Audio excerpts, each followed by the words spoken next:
일본의 핵 오염수 해양 방류를 두고 중국도 반대 목소리가 큽니다. 임광비 특파원, IAEA의 최종 보고서와 관련해 중국은 어떤 반응입니까? 네, 중국 정부는 IAEA의 최종 보고서에 대해서 일본의 핵 오염수 해양 방류를 보증하는 보고서가 아니길 바란다고 강조를 했습니다. 중국 외교부는 오늘 정례비를 통해서 IAEA의 최종 보고서는 일본 측의 요청에 따라 평가하고 검토한 자료에 불과하다고 주장하며 이같이 밝혔습니다. 그러면서 전 인류와 미래 세대에 대한 책임 있는 태도를 갖고 핵 오염수 해양 배출 계획을 중단하라고 촉구했습니다. 지난달 30일 니시무라 아키히로 일본 환경상을 만나서 중국의 입장을 전달한 우장하오 일본 주재 중국 대사는 오늘 오전 특별 기자회견을 열어서 신중하고 적절한 오염수 처리를 촉구했습니다.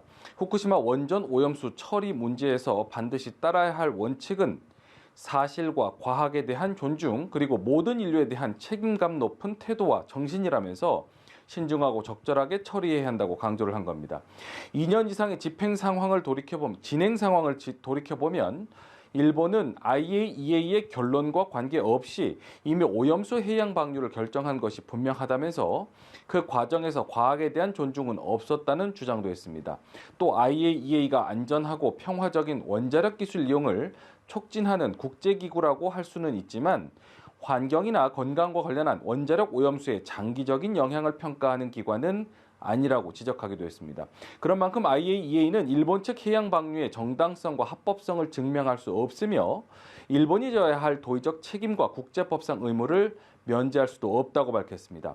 한편 중국 매체들은 연일 일본의 핵 오염수 해양 방류 강행은 불법이라고 비판하며 반대 목소리를 키우고 있습니다.